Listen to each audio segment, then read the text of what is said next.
Pak Sili, saya dari FEB Hamka. Iya Pak Asep, Kita berbicara kurikulum, kita akan berbicara mata kuliah ya, karena biasanya kita membahas kurikulum.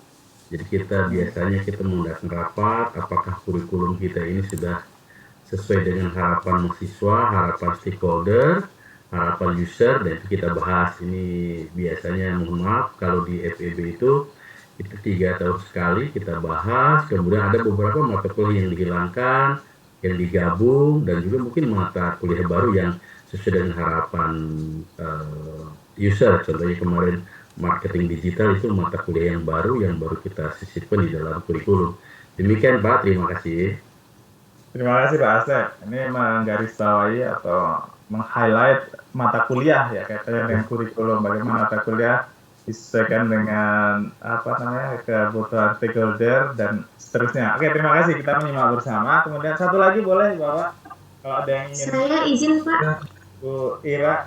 Ya, kebetulan saya adalah dosen bahasa Inggris Pak di Politeknik, dan saya mengajar di tourism, dan kebetulan ini mau buka prodi bahasa Inggris untuk English profesional. Jadi ketika saya melihat semuanya di sini, semuanya sudah tercakup dalam kekhawatiran saya gitu Pak. Jadi saya penuh ekspektasi dalam mata pelajaran ini Pak. Insya Allah semoga Bapak bisa membantu Pak. Terima kasih. Baik Bu Ira, kebetulan background keilmuannya bahasa Inggris ya, dan semua komponen di sini adalah aspek-aspek yang udah ada di benak Bu Ira ya, ketika melihat mata diklat pengembangan kurikulum program studi. Oke. Baik, dan benar saja Ibu Bapak, semua ini yang sudah tertulis di layar ini ada komponen-komponen yang menjadi bagian dari kurikulum program studi yang masih nanti kita bisa urai benang merahnya. Baik, terima kasih Ibu Bapak. Berikutnya, ya, silakan merespon pertanyaan kedua. Seberapa penting memahami kurikulum program studi bagi seorang dosen? Ya. Ini Ibu Bapak bisa berpendapat apapun gitu ya. Silakan Ibu Bapak pilih ya. Ada sangat penting ya. Biasa-biasa saja, tidak penting, sangat tidak penting. Diklik ya Pak ya? Ya, diklik aja yang Ibu Bapak pilih, silahkan diklik. 1 sampai 5 diklik ya Pak? Iya.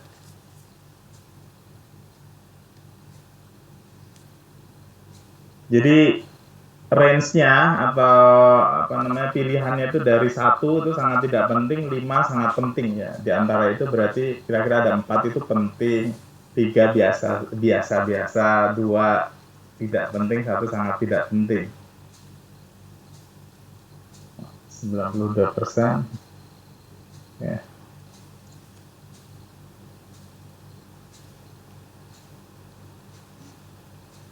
Boleh loh berpendapat tidak penting juga boleh Bapak. Ini mayoritas masih sangat penting ya. Kalau semua sudah menganggap sangat penting, nanti ya insya Allah 90% dari ikhtiar kita untuk menginternalisasi konsep kurikulum ini sudah kepegang gitu. Saya nggak bisa ngeklik ya Pak Sili? Ini sudah masuk saya kali ya? Ini sudah masuk Pak, kalau Bapak sudah klik. Saya tadi sudah klik angka 5 tapi kok belum muncul di layarnya. Ini munculnya akumulasinya Pak. Jadi baik. Baik, terima kasih Pak. Baik, Ibu Bapak, ini dari respon yang masuk 88% sangat penting ya, 9% penting ya. Yang biasa-biasa saja ada 2%. Ini menarik Ibu Bapak. Karena bagaimana kita mempersepsikan kurikulum itu juga menjadi penting, dan kita semua bisa memiliki persepsi apapun tentang kadar pentingnya kurikulum program studi bagi seorang dosen ya. Ya, ini bisa berbasis dari pengalaman kita selama ini menjadi dosen di program studi, atau mungkin Ibu Bapak pernah menjadi tim pengembang kurikulum. Boleh saya memberi kesempatan satu dari Ibu Bapak untuk memberikan respon pada data yang masuk ini? Nanti saya berpendapat dari Perbeduri. Mana yang menjawab yang penting atau penting banget Pak? Boleh Ibu Bapak, Pak Tigor boleh mengkritisi atau boleh memberikan komentar pada data yang masuk ini atau pendapat Pak Andreas silakan. Oke, terima kasih Pak. Saya mencoba membaca ini memang sangat menarik. Sebenarnya kalau menurut saya kurikulum antara tidak penting dan tidak penting itu menurut selera pandangan masing-masing. Dan tapi kalau dari pandangan saya saat ini kurikulum adalah bentuk fisik pertama yang bisa dilihat oleh mahasiswa. Ketika mahasiswa mau mendaftar ke universitas, ke salah satu program studi, mungkin itu salah satu yang ditanyakan. Dan artian ketika mahasiswa itu lulus nanti, mereka punya kemampuan apa yang bisa dibawa, yang bisa ditawarkan ke dunia kerja. Apalagi sekarang ini ada MBKM itu, mahasiswa berlomba-lomba untuk mengkonversi mata kuliah. Jadi antara mereka ingin sebenarnya bersemangat untuk bisa belajar di luar prodi, tapi ini juga menjadi struggle juga di dalam prodi. Kalau saya di sistem teknologi dan informasi Pak, ini ada mahasiswa yang Pak saya mau MBKM asistensi mengajar gitu, di SD, mau dikonversi ke mata kuliah yang lain gitu kan. Dan kami juga bingung juga, ini keilmuan basicnya nanti bisa tidak tercapai kalau diikuti di semester 3, semester 4 gitu kan. Jadi ini menjadi struggle kami juga. Akhirnya kami waktu itu memilih di semester 6 itu dia sudah tidak ada mata kuliah lain, jadi itu menjadi kompetisi tambahan. Jadi saya kira saat ini kurikulum memang menjadi bentuk fisik yang bisa dilihat mahasiswa, dan itu menjadi sebuah tawaran ya. Kalau kita dari universitas untuk mendapatkan mahasiswa itu menjadi sebuah tawaran bahwa bagaimana universitas bisa saat ini mengikuti perkembangan zaman era saat ini kita. Jadi mahasiswa mau masuk, mereka sudah tahu mereka mau jadi apa nanti dan punya kemampuan apa. Itu Pak, terima kasih.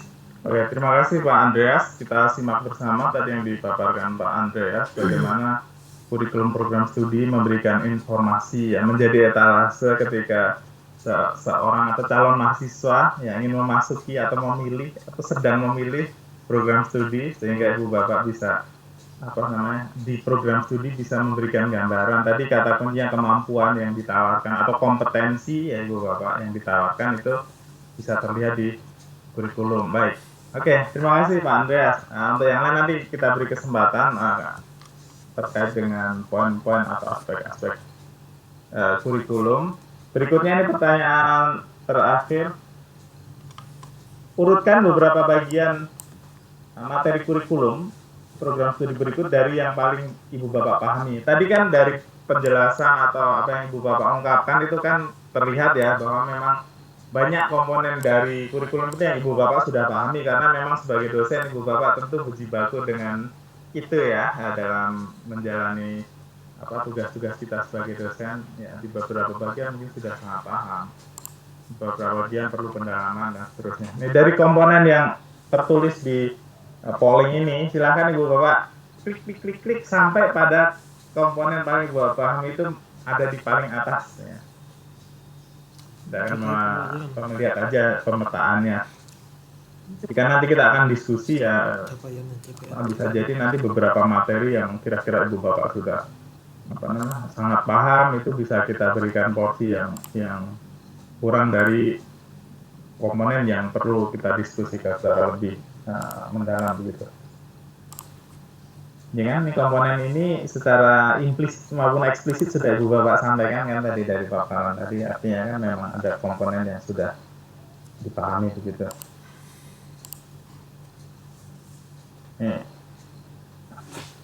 Baik, kita lihat Ibu Bapak. Jadi Ibu Bapak mengkliknya sampai pada komponen yang paling Ibu Bapak pahami itu ada di paling atas ya. Jadi klik terus itu. Sementara dari 26 responden dan 26 respon yang masuk ini profil lulusan program studi menempati peringkat paling atas ya. Artinya profil lulusan itu menjadi aspek yang paling Ibu Bapak pahami. Kemudian capaian pembelajaran lulusan, bahan kajian, ya struktur kurikulum, tahapan-tahapan pembuatan kurikulum, dan MBKM. Jadi inline dengan yang disampaikan Pak Andreas tadi ada. Ini tentu MBKM menempati posisi terbawah ya. Bahkan ini belum semua masuk, masih 36.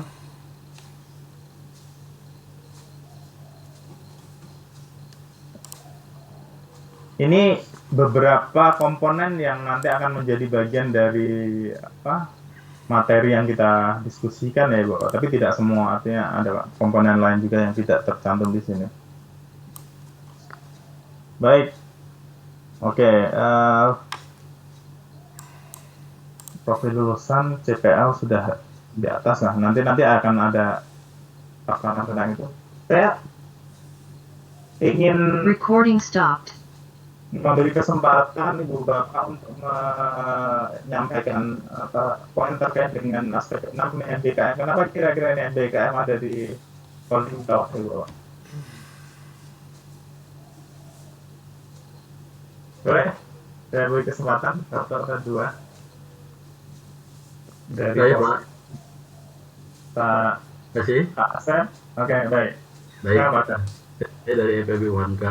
Memang MBKM ini belum tersosialisasikan dengan sempurna kepada para dosen ya. Jadi bahkan terasa di dalam implementasinya ini bikin bingung kita gitu ya. Jadi kita kedatangan mahasiswa dari luar kampus kita, dari jauh, dan juga dari jurusan yang berbeda ya. Saya mengajar strategi manajemen, tapi ada mahasiswa dari jurusan perikanan, kemudian sama sekali tidak mengerti manajemen. Jadi terus dia kuliahnya juga ogah-ogahan begitu ya. Jadi ini kebetulan online begitu. Sehingga waktu kita berikan nilainya itu ya sangat tidak bagus. Tapi kita dikasih tahu oleh Kaprodi tidak boleh dikasih nilai C, nggak bagus itu universitas kita kasih minimal B seperti itu. Nah, ini kendala bagi dosen.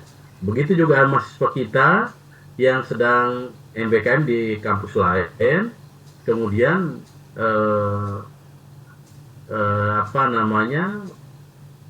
saya tidak tahu diambil mata kuliah di tempat lain, tapi ada di dalam kelas saya.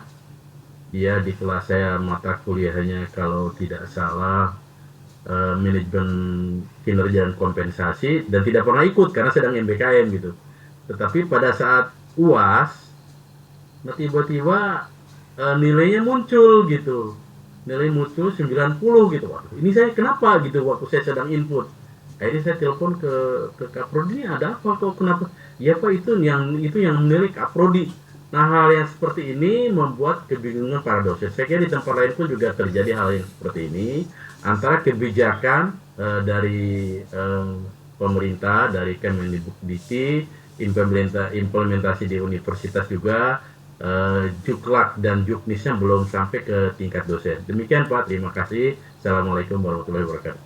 Terima kasih Pak Asep. Ini realita implementasi MBKM di lapangan ya, tentu dengan berbagai dinamika yang pada prinsipnya Merdeka Belajar itu idealnya ya tetap memberikan ruang ya kemerdekaan kepada mahasiswa, kepada program studi untuk membuat kebijakan-kebijakan terkait itu. Terima kasih. Satu lagi tadi Pak Sirait ya, Pak Ikman Sirait.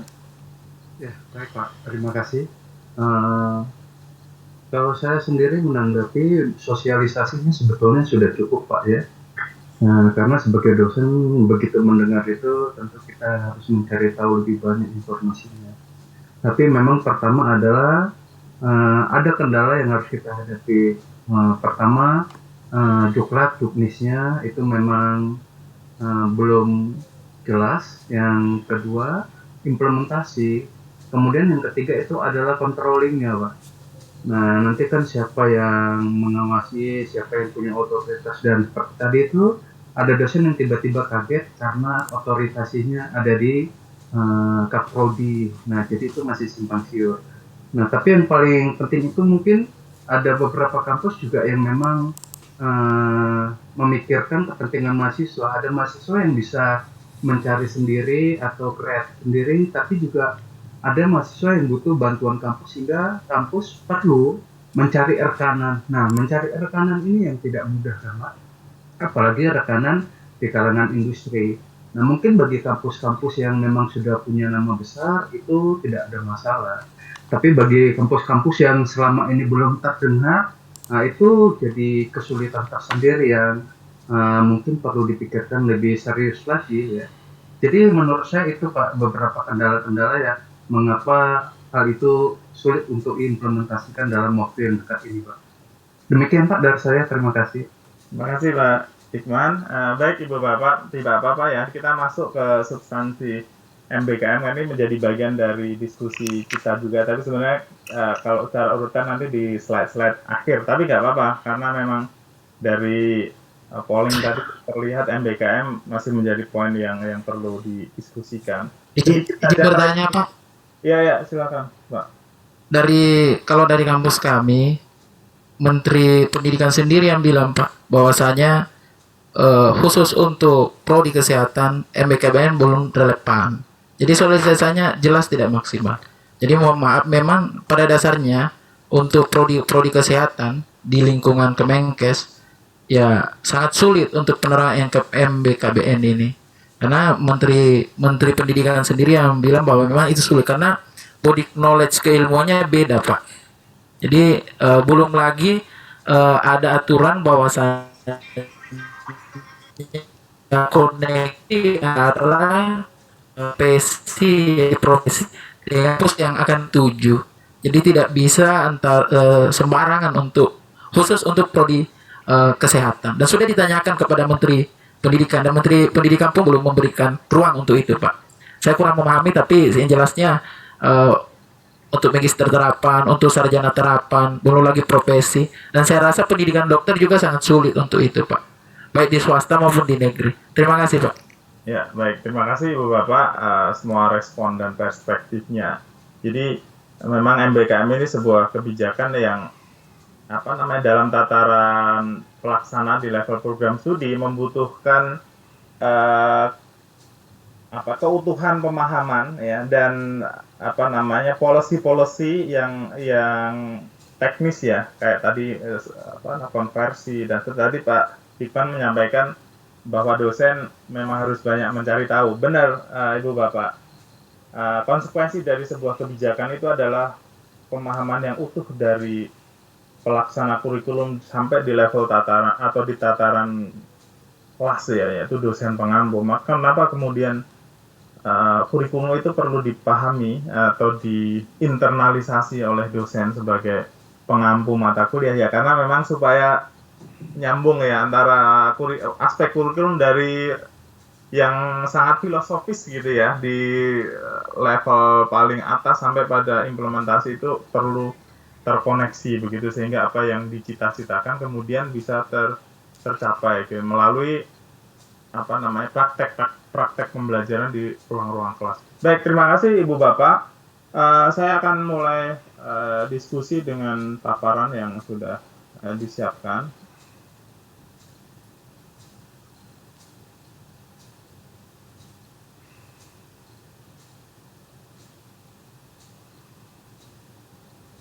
Saya izin share screen ya.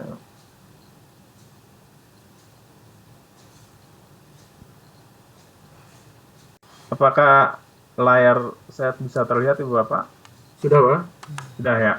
Jadi pengembangan kurikulum program studi yang menjadi mata diklat kita, dan yang diamanahi membawakan materi ini ada Pak Dr. Kriwintolo, saya sendiri, dan Bu Dr. Imas. Mata diklat ini membahas pengertian, konsep, komponen, prosedur, dan regulasi pengembangan kurikulum program studi yang dikaitkan dengan KKN, kompetensi abad 21, era revolusi industri 4.0, serta konsep merdeka belajar dan kampus merdeka. Untuk capaian dan indikator pembelajaran ya, pada mata diklat ini diharapkan peserta pekerti mampu menjelaskan konsep kurikulum dan latar belakang pengembangan kurikulum program studi ya, tentunya menjelaskan landasan hukum pengembangan kurikulum prodi dan mengidentifikasi komponen kurikulum prodi, menganalisis tahapan pengembangan kurikulum prodi, serta mengevaluasi kelengkapan komponen dokumen kurikulum prodi. Ini aktivitas diklat yang kita akan laksanakan sedang, dan kita laksanakan orientasi awal tadi. Kemudian nanti saya paparan, tapi kita fleksibel saja Bapak, nanti pada saat saya memaparkan materi kalau ibu bapak di tengah-tengah ingin menyampaikan pandangan ya terkait materi yang dibahas silahkan. Jadi kita fleksibel aja, kemudian diskusi dan belajar refleksi dan penugasan mandiri. Yang khawatir tugasnya nggak banyak-banyak. Ini yang tadi sudah kita lakukan mulai setelah itu. Baik Ibu Bapak, seperti yang tadi saya sampaikan, nanti bagian-bagian yang kira-kira bisa kita berikan porsi yang tidak terlalu lama ya, kita bisa bisa diskusikan dengan cepat. Untuk bagian yang perlu diskusi lebih mendalam kita berikan porsi juga. Yang pertama, pengertian kurikulum pendidikan tinggi.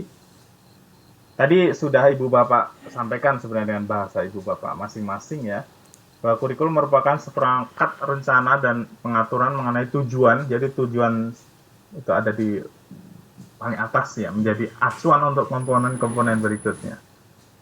Dan ada isi, bahan ajar, serta cara yang digunakan sebagai pedoman menyelenggarakan kegiatan pembelajaran untuk mencapai tujuan pendidikan tinggi. Maka bisa kita pahami tujuan menjadi acuan. Kalau tujuan sudah jelas, maka soal bagaimana caranya, kontennya, isinya apa yang diperlukan untuk mencapai tujuan itu mengikuti. Ya. Sama nanti kalau dalam level perencanaan pembelajaran ya, maka tujuan menjadi sangat penting ya Bapak. Kalau mahasiswa kita sudah jelas dengan tujuan yang akan kita tuju, soal cara ya itu bisa sangat bervariasi dan bisa terus dieksplorasi ya, bagaimana cara paling efektif dan efisien mencapainya. Dikembangkan oleh setiap perguruan tinggi dengan mengacu pada SNDIKTI, Standar Nasional Pendidikan Tinggi, untuk setiap program studi yang mencakup pengembangan kecerdasan intelektual, akhlak mulia, dan keterampilan. Dan dilaksanakan melalui kegiatan kurikuler, kokurikuler, dan ekstrakurikuler ya, menurut Undang-Undang Nomor 12 Tahun 2012 tentang Pendidikan Tinggi.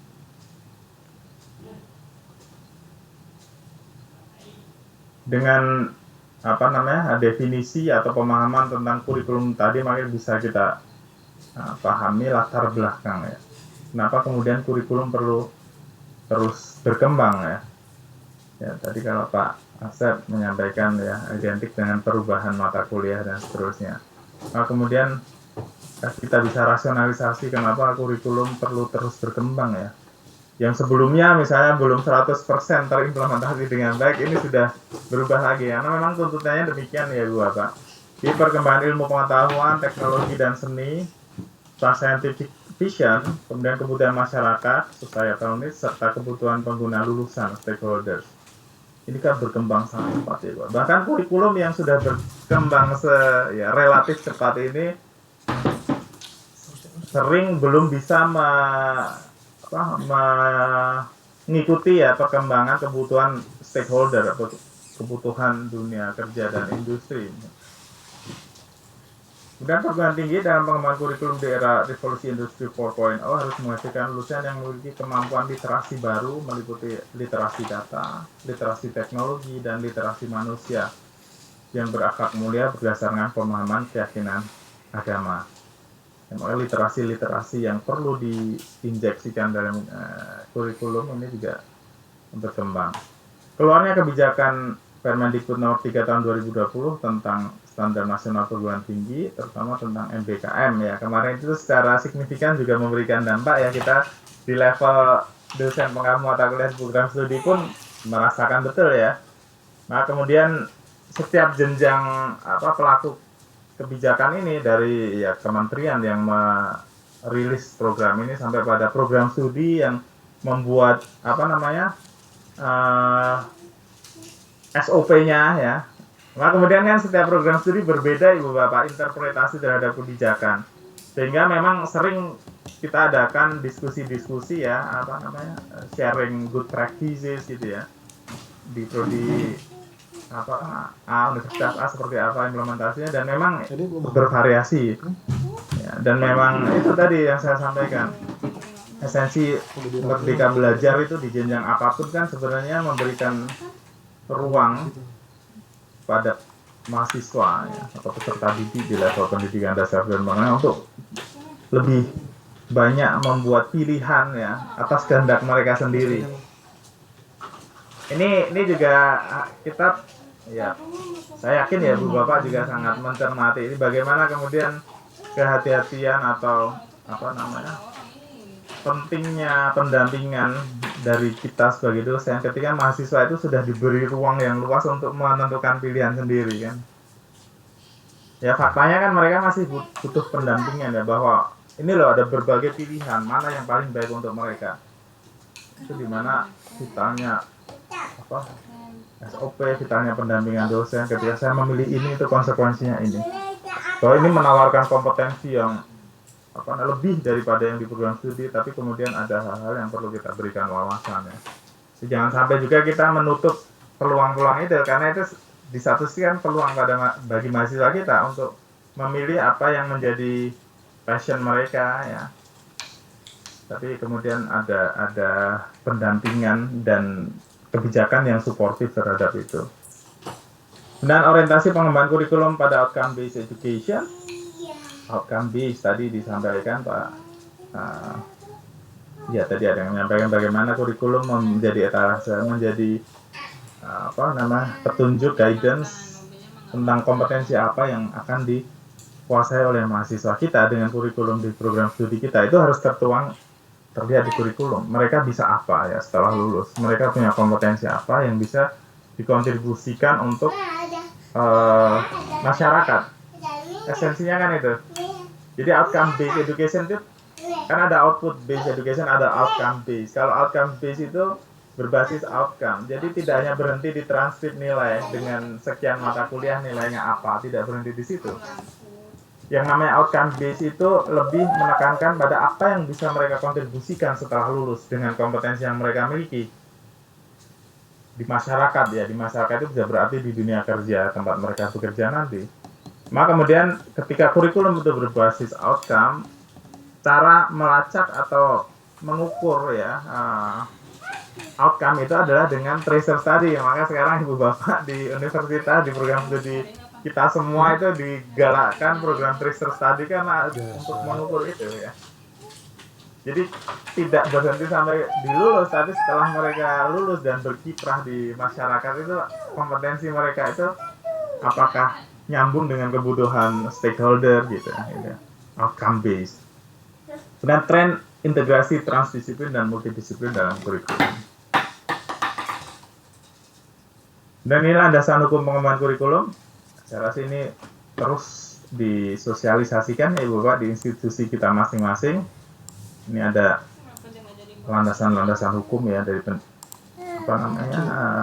pengembangan kurikulum program studi dari UU nomor 12 tahun 2012, KKNI dan Perpres nomor 8 tahun 2012, SNDikti Permendikbud nomor 3 2020, kemudian Permendikbud nomor 7 tahun 2020, dan yang terakhir yang masih fresh ini ya, penjaminan mutu perguruan tinggi nomor 53 tahun 2023. Ini Bu Bapak mungkin sudah ada yang di program studi atau institusinya menindaklanjuti kebijakan baru ini. Mungkin ada yang masih baru sebatas disosialisasikan. Ya, tapi ini yang perlu terus kita ikuti, Bu Bapak. Kemudian tentu dalam kurikulum program studi itu ada muatan yang menjadi aktualisasi dari visi misi tujuan strategi dan university value.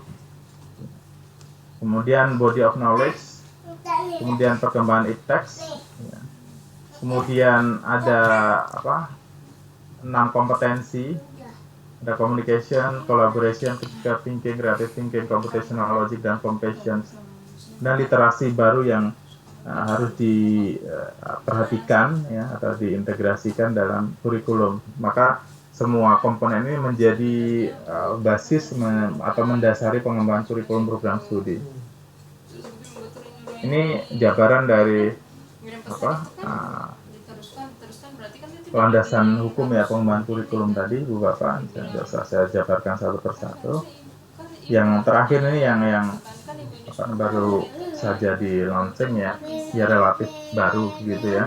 UU nomor 53 tahun 2023 tentang penjaminan mutu pendidikan tinggi. Ini di dalamnya ada komponen yang menjadi bagian penting dari kurikulum program studi.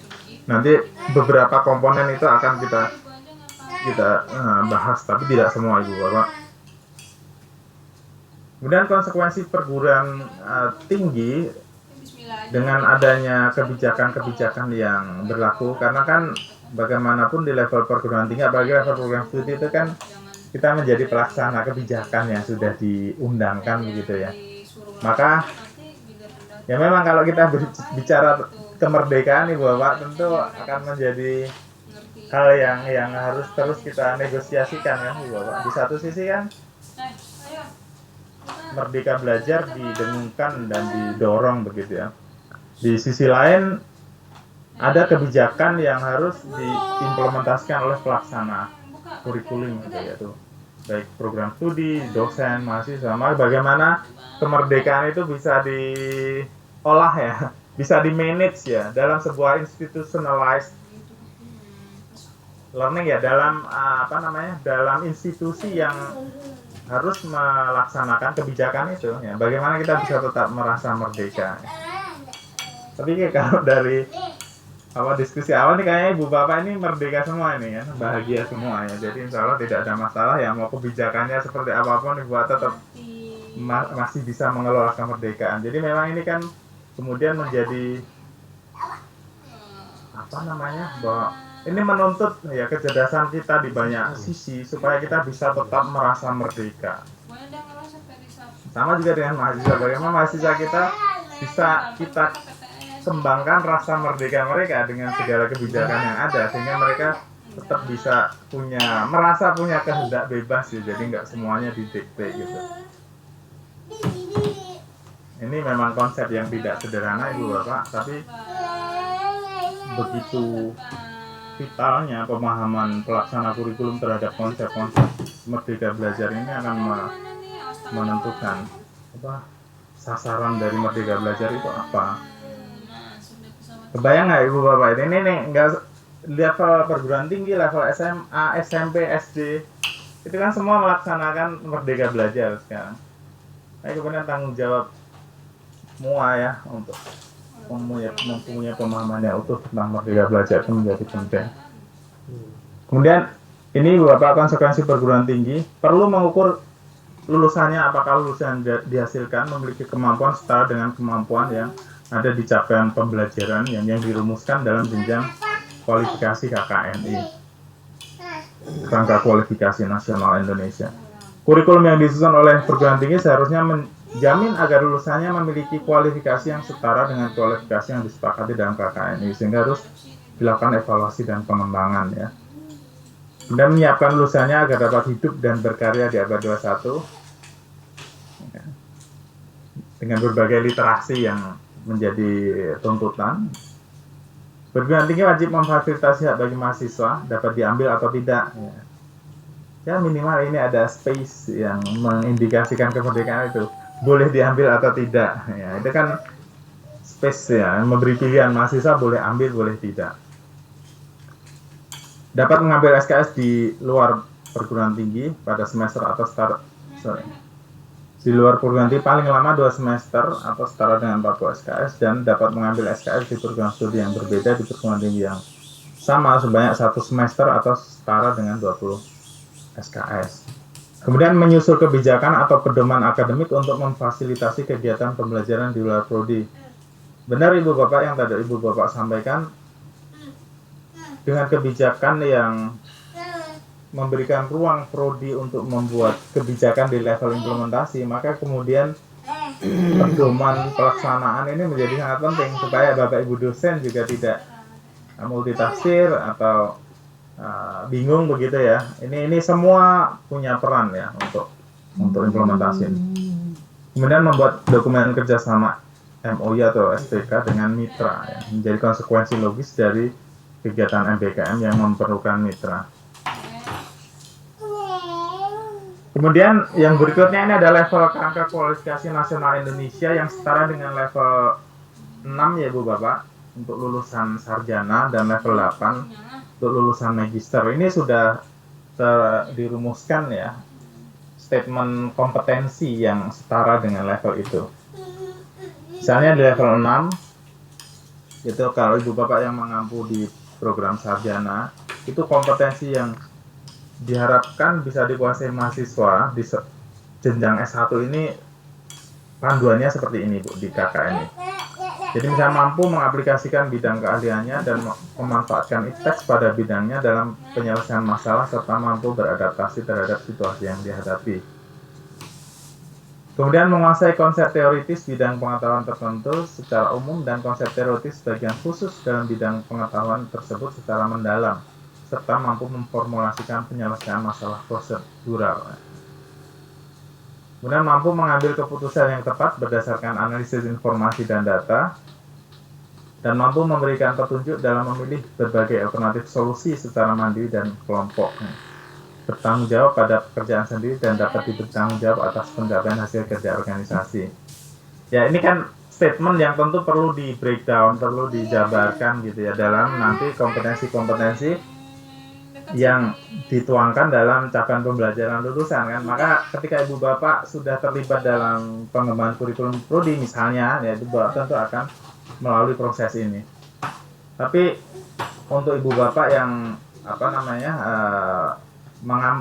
yang perannya saat ini sebagai dosen pengampu misalnya belum terlibat, maka kemudian Ibu Bapak sudah punya guidance dalam bentuk kurikulum itu nanti sudah diformulasikan begitu, jadi kita tinggal melaksanakan. Ini yang level 8 setara dengan lulusan magister ya Ibu Bapak untuk jenjang S2. Maka kompetensinya seperti yang dirumuskan di sini. Mampu mengembangkan pengetahuan, teknologi dan atau seni di dalam bidang keilmuannya atau praktek profesionalnya melalui riset hingga menghasilkan karya inovatif dan teruji.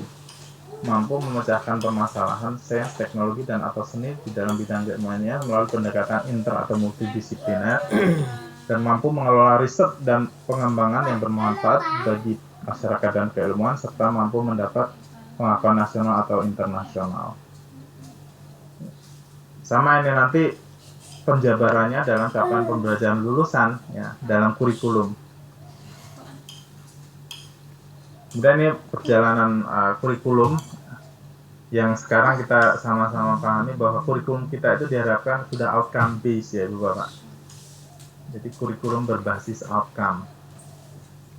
Yang prinsipnya dengan outcome based kurikulum ini diharapkan yang mengedepan, yang muncul, yang ditekankannya adalah pada kompetensi tadi. Apa yang bisa dikontribusikan dilakukan oleh lulusan kita. Maka kemudian profil lulusan dengan kompetensi-kompetensi yang melekat di dalamnya ini menjadi acuan pengembangan komponen-komponen kurikulum yang lain ya. Jadi dalam outcome based kurikulum harus muncul profil lulusan dulu. Profil lulusannya mau menjadi apa, ini kaitannya dengan nanti karir ya. Kemudian baru diidentifikasi dari profil lulusan itu kompetensi yang dibutuhkan apa ya, itu akan menjadi konten dari kurikulum ya. Di sini kita bisa lihat di bagian ini Ibu Bapak. Jadi basis pengembangan kurikulum berbasis outcome, ada ini identifikasi profil lulusan, kemudian hasil evaluasi kurikulum sebelumnya ya, dari visi misi dan seterusnya, kemudian research study. Research study ini yang akan menjadi akan memberikan data tentang kompetensi yang dibutuhkan oleh stakeholder, pengguna lulusan itu apa, akan mewarnai, maka kurikulum berkembang ya Bapak. Kemudian tentu regulasi-regulasi yang berlaku gitu ya, menjadi pedoman juga. Kemudian ini di sisi kanan ini ada program MBKM yang sekarang sudah diintegrasikan dari kurikulum ya, dengan teknis-teknis pelaksanaan yang memang juga sudah diberikan panduan ya.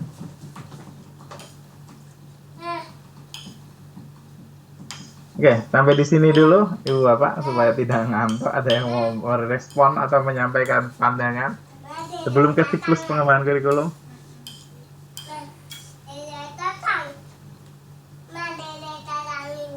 Boleh sambil ngopi, boleh kalau ada.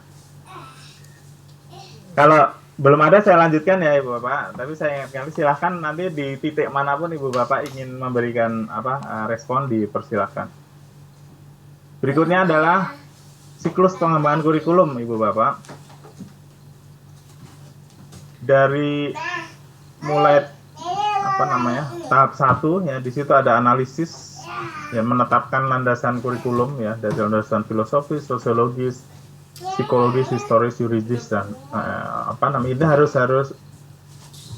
menjadi landasan ya, yang memang harus dituangkan dalam dokumen kurikulum. Kemudian analisis kebutuhan ya, kebutuhan sosial, profesional, industri, standar dan scientific vision.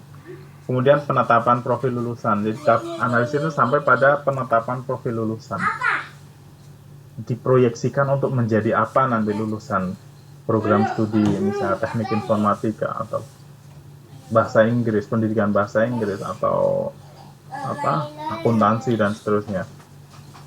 Kemudian tahap 2, desain, memilih dan menata komponen-komponen kurikulum, mulai dari capaian pembelajaran lulusan prodi atau CPL.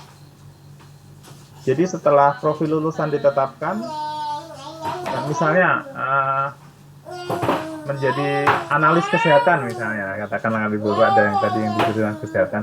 Kalau menjadi analis kesehatan itu kompetensi yang dibutuhkan apa? Maka di situ menjadi informasi untuk merumuskan kompetensi lulusan. Oh, perlu bisa ini, perlu tahu ini, gitu dan seterusnya. Kemudian setelah capaian pembelajaran lulusan dirumuskan, maka dia akan memberikan informasi tentang bahan kajian yang dibutuhkan atau subject matter berdasarkan disiplin ilmu atau body of knowledge-nya. Kemudian setelah konten ya, bahan kajian itu dirumuskan, kemudian pengalaman belajar atau learning experience atau learning methods. Kemudian caranya untuk konten atau materi yang sudah dirumuskan dalam rangka mencapai kompetensi lulusan, kemudian caranya seperti apa. Dan kemudian pengalaman belajar. Baru kemudian bagaimana mengevaluasinya, mengukur ketercapaian kompetensi itu. Itu evaluation. Kemudian di tahap pengembangan, itu menjabarkan CPL Prodi pada tingkat mata kuliah. Di capaian pembelajaran lulusan yang sudah dirumuskan oleh tim pengembang kurikulum Prodi, itu nanti diturunkan lagi menjadi capaian pembelajaran mata kuliah. Dan tahapan bersifat lebih spesifik, dapat diukur dan diamati nanti kalau sudah sampai pada CPMK. Kemudian pembentukan mata kuliah atau modul atau blok dan menetapkan bobot SKS-nya, merancang pembelajaran dan menyusun RPS. Ini sudah pada level dosen pengampu mata kuliah ya Bu Bapak. Merancang pembelajaran dan menyusun RPS, menyusun instrumen penilaian dan evaluasi, baik formatif maupun sumatif, mengembangkan bahan ajar dan perangkat pembelajaran lainnya.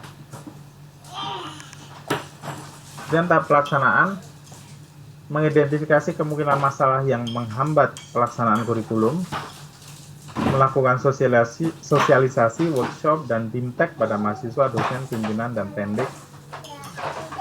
Ini kaitannya dengan yang sempat Ibu Bapak singgung tadi juga, keutuhan pemahaman pelaksana kurikulum itu diikhtiarkan melalui sosialisasi ini Bapak. Workshop sosialisasi kalau hanya diinfokan melalui sosialisasi juga ini bisa jadi belum terinternalisasi ya. Jadi melalui workshop dan BIMTEK pada semua pelaksana. Kemudian melaksanakan kurikulum dan monitoring.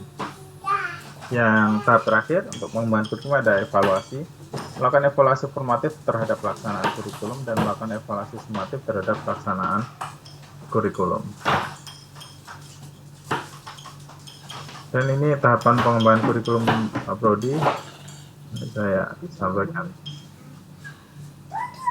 Ini ada evaluasi kurikulum, tercapaian CPL, kemudian masukan asosiasi dan stakeholder.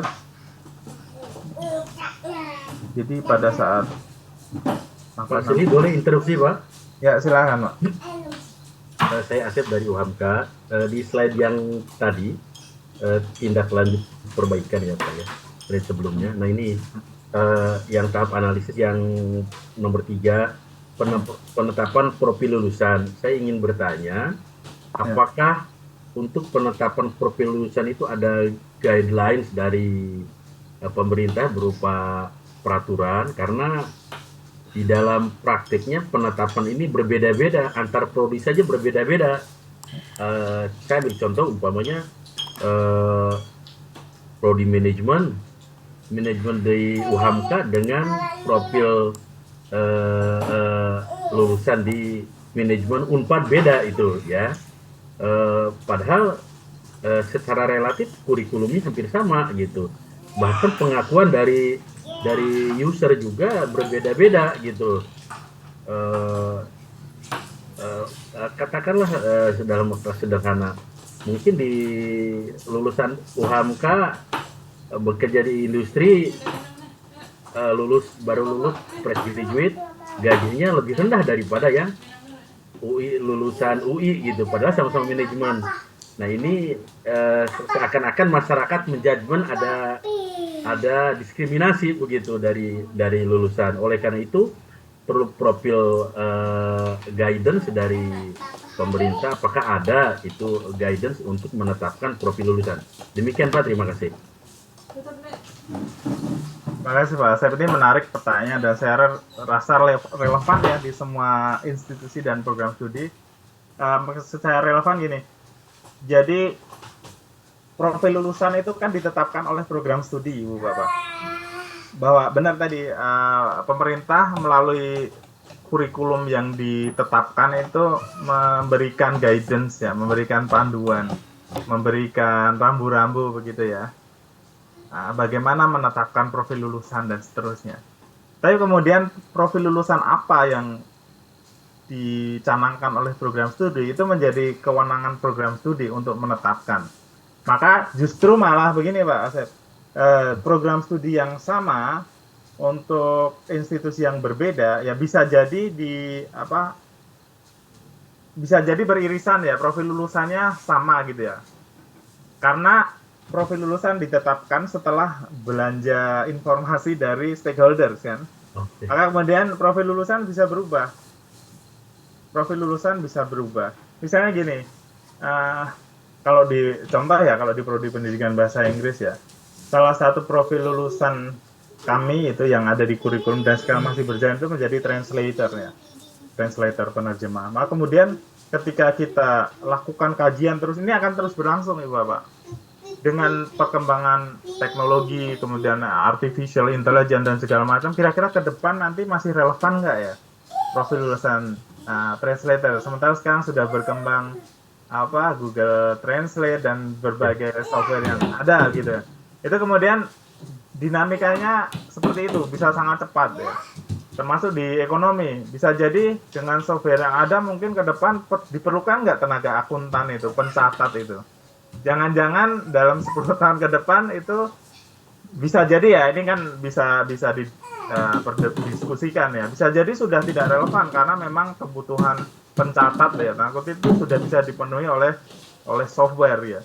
Jadi justru program studi memang harus visioner melihat ini ke depan supaya lulusan kita yang kita persiapkan dengan kurikulum ini bisa inline nanti dengan kebutuhan di masa mendatang ya. Karena kan kita menyiapkan lulusan untuk setelah mereka lulus ya, bukan untuk saat ini. Jadi justru tidak apa-apa Pak ketika prodi di satu institusi itu berbeda profil lulusan dengan yang lain karena dia punya dasar pertimbangan ya, hasil riset tadi dan seterusnya. Dan itu bisa menjadi keunggulan dari program studi. Dan realitanya di lapangan juga akan ada beririsan nih Pak. Jangan-jangan prodi yang berbeda itu mencanangkan profil lulusan yang sama atau hampir sama, itu juga dimungkinkan terjadi kan dengan situasi itu. Maka kenapa kemudian Merdeka Belajar menjadi relevan ya Ibu Bapak? Ini kan kadang-kadang cara kita menerima kebijakan itu kan dengan merasionalisasi ya Bu, membuat justifikasi. Oh ya benar juga ini ya. Artinya dalam posisi pelaksanaan kebijakan kita merasionalisasi itu, bahwa misalnya kalau di prodi kami ya, saya di Perhimpunan Bahasa, mahasiswa saya ada yang ngambil digital marketing lah, Ibu, di FEB gitu misalnya. Dan itu kita membuka ruang karena memang mereka membaca kebutuhan itu. Ada sehingga kompetensi yang ditawarkan oleh prodi tertentu di Fakultas Ekonomi itu ternyata sekarang juga dikuasai oleh prodi lain karena ada Merdeka Belajar itu. Jadi memang sekat-sekat itu semakin tidak kentara, tapi bukan berarti kita tidak punya ruang untuk menguatkan core kompetensi di keprodian masing-masing kan begitu. Jadi kemudian nanti kaitannya dengan kompetisi kompetensi lulusan di antar institusi kan, kemudian nanti yang menjawab adalah stakeholder kan Ibu Bapak. Nanti yang akan tanda kutip menghakimi kan masyarakat, dunia kerja, dunia industri, sehingga ya memang konsep kita pada mengembangkan prodi kita dengan kompetensi-kompetensi lulusan yang ditawarkan. Oke, terima kasih Pak, saya menarik tanya. Izin Pak Sili. Ya, mungkin sharing Pak. Pak Indra, silakan Pak. Halo. Terima kasih. Ya. Perkenalkan saya Indra dari STTGI Jakarta. Sebentar, ini Pak siapa? Pak Indra ya? Setelah ya, makasih Pak. Ya. Saya mau tanya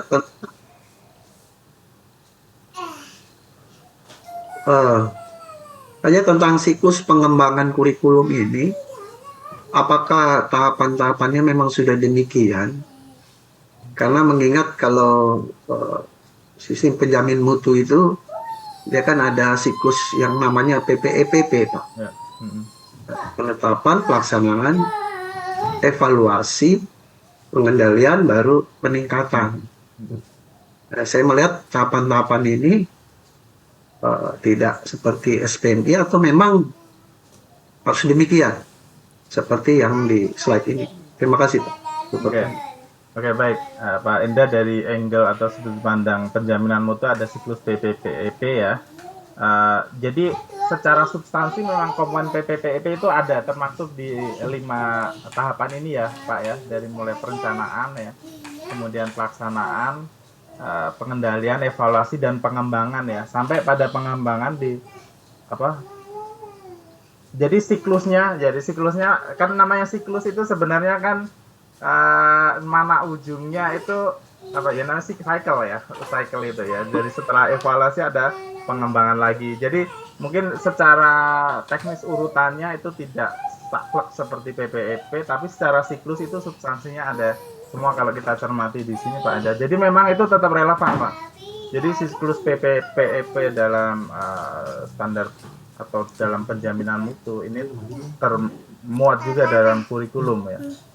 Jadi kalau dalam penjaminan mutu pembelajaran itu kan misalnya dari perencanaan, pelaksanaan, sama evaluasi itu siklus PPPEP-nya kalian baru.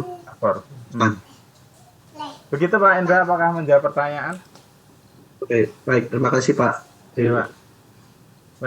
Baik Ibu Bapak, saya lanjutkan ya. Nanti silahkan kalau ada. Iya. Ada lagi? Pak Muhammad Imam. Suara saya kedengaran nggak Pak? Iya Pak, kedengaran Pak. Iya. Kedengaran nggak suaranya Pak? Terdengar Pak. Jelas. Iya, ini memang menarik tadi yang disampaikan ini ya. Jadi terkait ini profil lulusan itu memang kadang-kadang tergantung dengan metode pengajaran dan siapa yang mengajar di kampus masing-masing ya Pak. Kalau kita lihat ada kampus-kampus besar itu mereka pembelajarannya itu sudah up to date dengan zaman ya. Mereka mengkombinasikan antara dosen teori dengan dosen praktek. Kebetulan saya dari praktisi bankir. Memang ketika kita saya merekrut tim-tim saya itu kelihatan memang dari kualitas dari lulusannya sebenarnya. Makanya ketika saya sekarang jadi dosen, saya nggak mau mahasiswa saya nggak ngerti soal hal-hal yang up to date dengan zaman gitu loh. Contoh, saya juga ngajar di kampus lain ya, seperti Unpad, waktu itu ngajar di Trisakti. penerapan sistem mereka itu dikombin antara dosen teori dengan praktek. Jadi ketika mereka misalnya interview, mereka udah lebih well exposed to the current update of banking gitu, contoh misalnya. Kalau kita ngelihat yang kampus-kampus ini, mereka teori agak kurang paham apalagi praktek gitu loh. Jadi itu yang membedakan. Dan juga yang kampus-kampus besar itu mereka apa yang terbaru itu langsung ada di mereka gitu loh. Jadi misalnya saya dari industri, kita membutuhkan orang yang udah well exposed to the artificial intelligence, bagaimana menggunakan sistem itu udah diajarin. Saya juga ngajar di kampus itu sampai sekarang, sampai di doktornya itu mereka udah terbiasa dengan hal-hal seperti itu, Pak. Jadi kayak misalnya di hal-hal Scopus di kampus-kampus besar itu udah biasa. Kalau di kampus-kampus yang belum besar seperti mereka, Scopus itu sesuatu yang wow gitu loh. Itu mungkin ini yang menjadi PR juga, termasuk PR ini saya pribadi juga, bagaimana mengaktualisasikan RPS ini sesuai dengan perkembangan zaman dan sesuai dengan demand yang ada di market. Itu Pak. Oke Pak Iman, terima kasih. Ini menarik Ibu Bapak dari perspektif stakeholders ya. Jadi pengguna lulusan. Jadi Pak Iman kebetulan sekarang sebagai dosen juga. Jadi setelah pengalaman sebagai praktisi tentu tahu betul kebutuhan kompetensi mahasiswa kita untuk siap berkiprah di dunia kerja. Maka iya benar sekali. Maka kemudian dalam tracer study, urgensi mendapatkan info dari pengguna lulusan itu sangat tinggi Ibu Bapak, supaya mahasiswa kita itu benar-benar lulus dengan kompetensi yang dibutuhkan oleh stakeholder ya. Jadi silahkan nanti Bapak Ibu di pengembang kurikulum program studi banyak belanja informasi tentang kebutuhan kompetensi dari stakeholder, supaya lulusan kita bisa benar-benar qualified, kompeten ya untuk profil lulusan yang sudah dicanangkan, dan juga kompetitif. Pasti kalau kompetitif itu saya rasa menjadi efek samping lah kalau sudah kompetensi yang bentuk itu sesuai dengan kebutuhan stakeholder. Ya, terima kasih Pak Iman. Dan apapun bidangnya ya, di program Merdeka Belajar Kampus Merdeka, saya rasa ini ruang mahasiswa kita dari perspektif ini lah Ibu Bapak, kesiapan mereka, atau tadi dibilang exposure ya, well exposed ya, dan mereka sudah memperoleh cukup exposure terhadap task, terhadap job description, terhadap kompetensi di dunia kerja begitu. Baik, ini yang tadi saya sampaikan. Kemudian saya beranjak ke ini Ibu Bapak, dokumen kurikulum program studi. Kalau Ibu Bapak sudah sering membuka ya dokumen kurikulum program studi, tentu akan familiar atau sangat akrab dengan komponen-komponen ini ya. Kalau selama ini belum sempat termati ya, silahkan Ibu Bapak nanti coba buka kurikulum program studi, apakah komponen kurikulum yang ada sudah sesuai dengan standar ya. Ini standar minimal ya. Dokumen kurikulum program studi harus memuat komponen-komponen ini Ibu Bapak. Yang pertama, identitas program studi. Yang kemudian, evaluasi.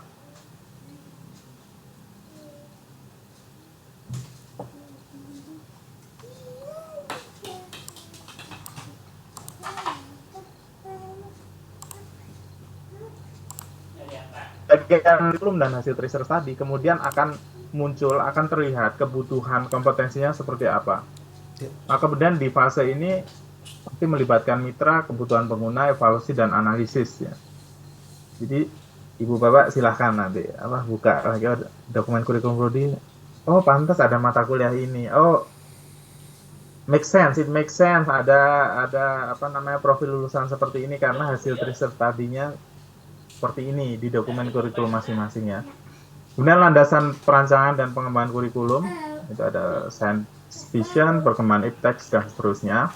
Kemudian rumusan visi, misi, tujuan, strategi, dan university value. Ini juga menjadi acuan Ibu Bapak. university value tentu setiap institusi punya, bisa jadi berbeda-beda begitu ya, apa namanya, value yang diangkat begitu ya. Ini biasanya kalau di bawah yayasan punya value tertentu yang junjung tinggi, yang ingin diintegrasikan dari kurikulum dan seterusnya. Kemudian profil lulusan dan rumusan standar kompetensi lulusan. Ini inline ya, ada profil lulusan, kemudian ada tadi kompetensi yang melekat dalam profil lulusan itu apa. Kemudian penetapan bahan kajian, pembentukan mata kuliah, dan penentuan bobot SKS. Jadi arahnya terlihat ya Ibu Bapak, mana dulu yang harus muncul. Jadi mata kuliah itu belakangan. Kenapa ada mata kuliah tertentu? Itu karena ada kebutuhan kompetensi yang bisa ditopang oleh mata kuliah itu. Nah, jadi berangkatnya dari profil lulusan, kompetensi atau capaian pembelajaran lulusan, dan nanti mata kuliah itu mengikuti. Maka kemudian sebenarnya hal yang biasa saja kalau mata kuliah itu kemudian ada yang bobot SKS-nya berubah, atau bahkan mata kuliah itu hilang atau melebur dan seterusnya. Ini kan apa namanya, melihat prospek kebutuhan kompetensi lulusan ke depan.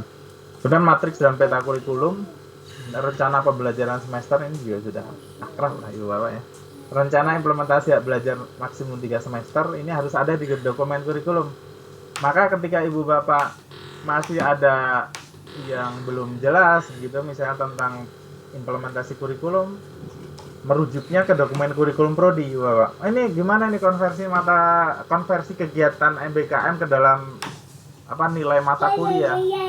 Nah, maka kemudian lihat pedoman pelaksanaan kurikulumnya yang ada di kurikulum program studi. Oh, ternyata belum ada. Maka kemudian menjadi ruang yang perlu disempurnakan. Maka Ibu Bapak sebagai dosen pun bisa memberikan input kepada pengembang kurikulum prodi, karena ada hal-hal yang belum diwadahi di kurikulum program studi yang bisa menjadi pedoman semua di program studi. Dengan manajemen dan mekanisme pelaksanaan kurikulum.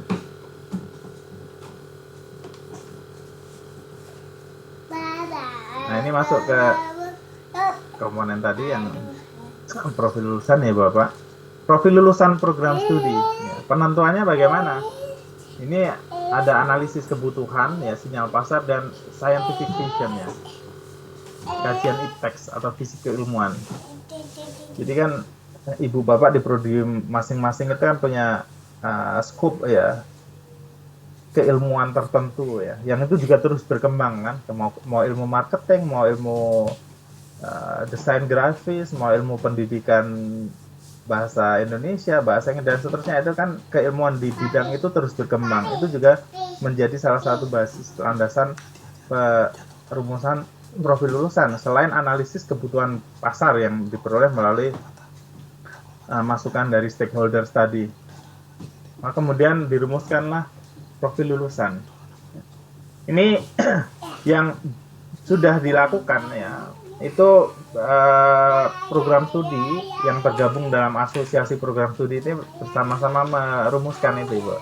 Nah, ketika tadi disampaikan ada profil lulusan prodi yang sama, itu profil lulusan sama, yaitu hasil diskusi dari asosiasi biasanya ya, asosiasi program studi tertentu menetapkan profil lulusan tertentu, kemudian merumuskan capaian pembelajaran atau learning outcomes. Jadi learning outcomes itu basisnya profil lulusan. Profil lulusan adalah peran yang dapat dilakukan oleh lulusan di bidang keahlian atau bidang kerja tertentu setelah menyelesaikan studinya. Jadi peran yang dapat dilakukan oleh lulusan Ibu Bapak di program studi Ibu Bapak. Itu bentuknya seperti ini, misalnya contohnya ini di bidang kimia ya Bu Bapak. Contoh profil lulusannya adalah analis kimia. Bu Bapak ada yang dari bidang kimia, bisa lebih mengeksplor. Jadi setelah profil lulusan ditetapkan, maka kemudian diidentifikasi kompetensi yang dibutuhkan oleh profil lulusan itu. Contoh yang disajikan di sini, deskripsi profil lulusan yang berupa analis kimia sarjana kimia yang memiliki pengetahuan dan keterampilan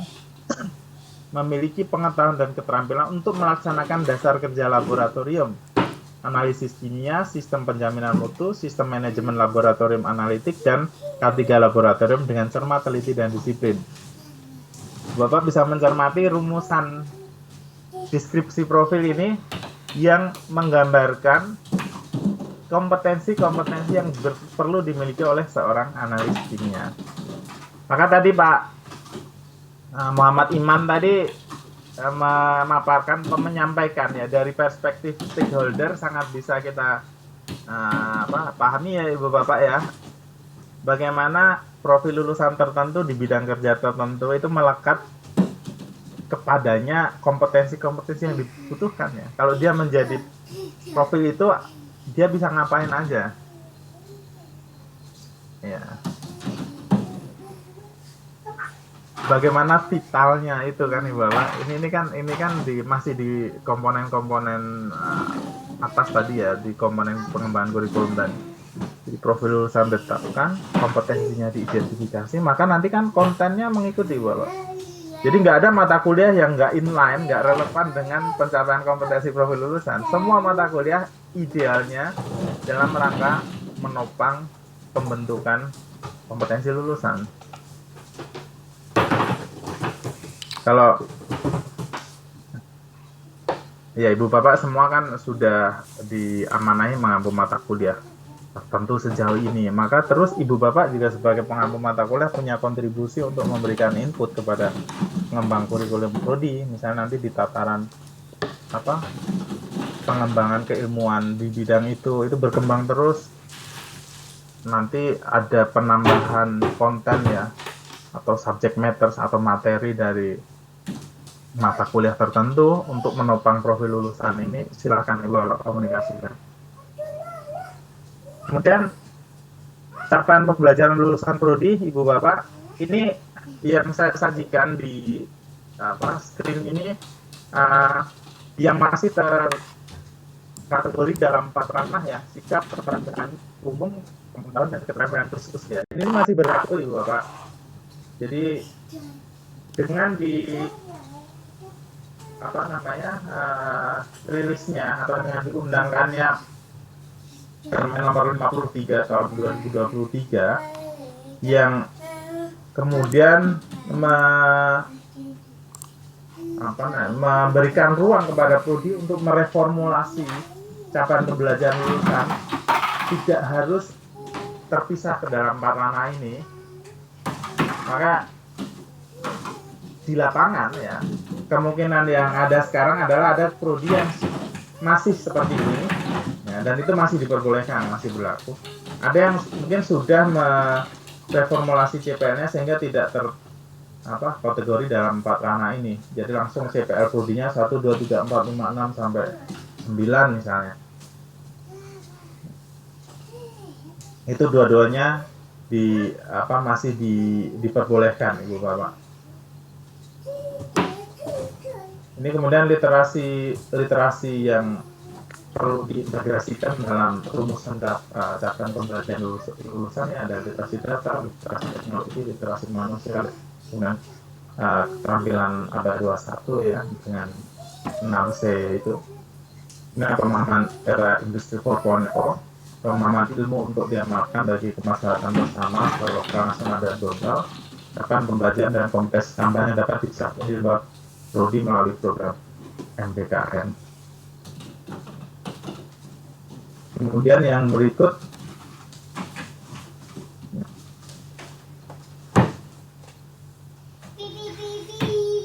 body of knowledge ya, dan bahan kajian.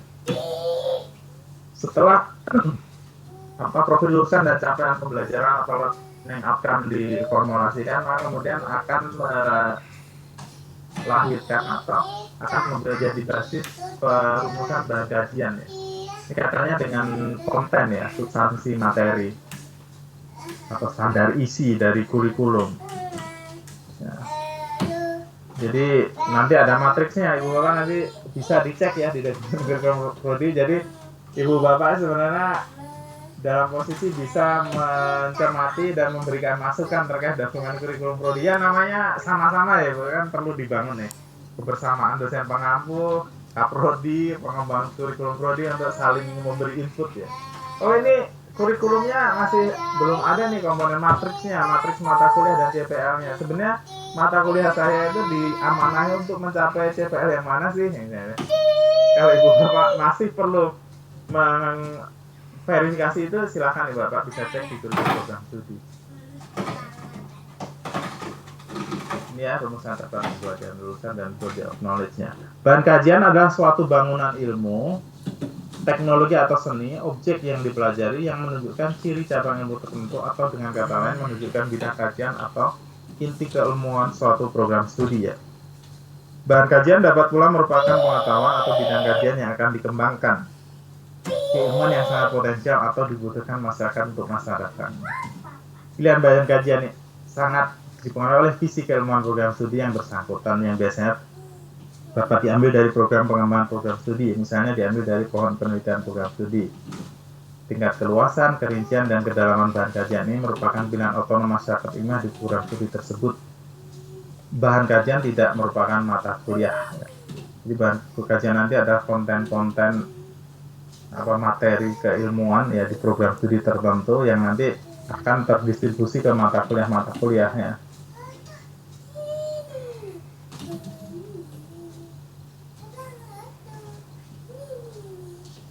Ini yang dimaksud dengan matriks CPL dan bahan kajian tadi Bapak. Jadi rumusan CPL kalau dalam kurikulum yang masih kebanyakan diberlakukan sekarang itu CPL-nya terbagi dalam ranah sikap, pengetahuan, keterampilan umum, dan keterampilan khusus. Kemudian nanti relevansinya dengan bagian kajian yang mana, itu ada matriksnya di dokumen kurikulum. Kalau CPL-nya sudah tidak terbagi dalam 4 ranah ini ya berarti langsung nih CPL nomor 1, nomor 2, nomor 3, dan seterusnya tetap ada relevansinya dengan bahan kajian. Kemudian matriks CPL dan mata kuliah, ini yang tadi saya maksud Ibu Bapak, di dokumen kurikulum seyogyanya, bukan saya, idealnya itu ada ini. Jadi kalau Ibu Bapak mau ngecek, sebenarnya mata kuliah saya itu dititipin capaian pembelajaran lulusan atau kompetensi yang mana sih, cek di dokumen kurikulum ya.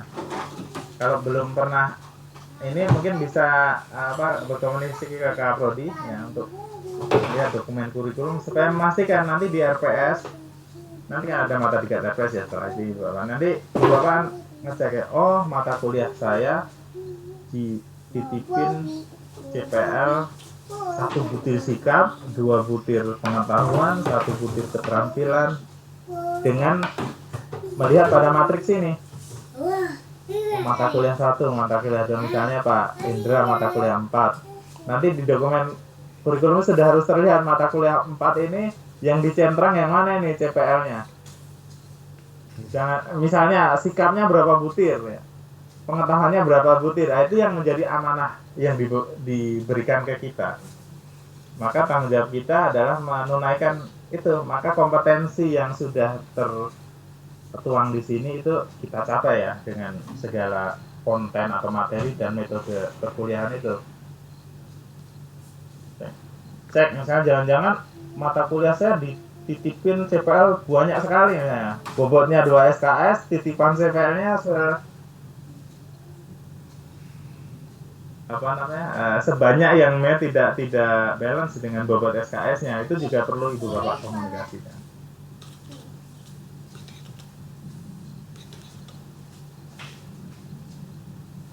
Kemudian ini organisasi mata kuliah ya, ini ada juga di dokumen kurikulum Ibu Bapak.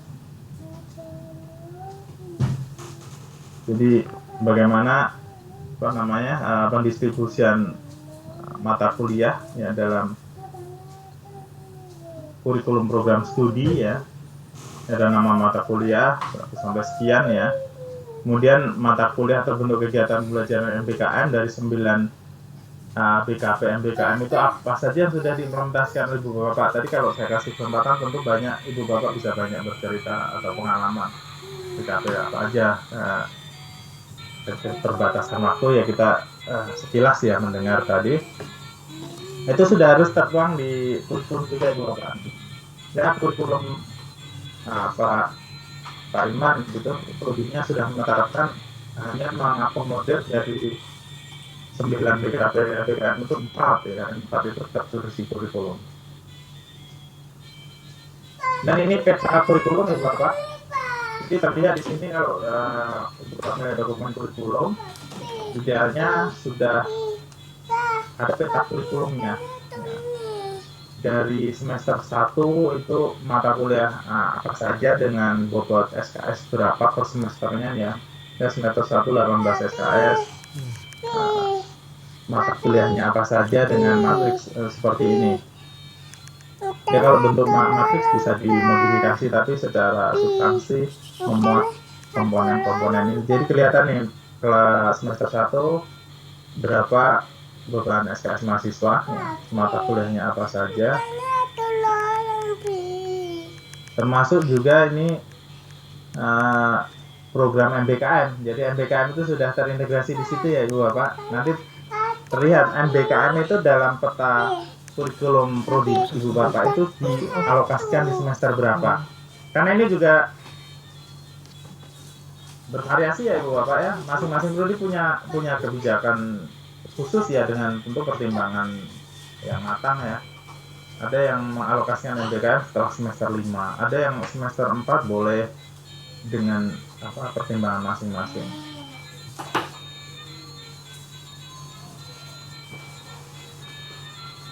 Kemudian terkait proses pembelajaran, ini sudah masuk ke metode ya Ibu Bapak. Tadi kan ada tujuan yang menjadi komponen utama ya, yang melandasi perumusan tujuan kan dalam konteks kurikulum tadi tuang dalam capaian pembelajaran lulusan ya Bapak, kompetensi yang akan dituju seperti ini. Kemudian kontennya tadi dengan kajiannya, isi pembelajaran seperti sekarang prosesnya kan itu perlu diperhatikan bagaimana proses itu memaksimalkan pencapaian tujuan. Ini misalnya dalam mata kuliah dapat menggunakan satu atau beberapa metode pembelajaran yang juga ada dalam suatu bentuk pembelajaran. Variasi bentuk pembelajaran bisa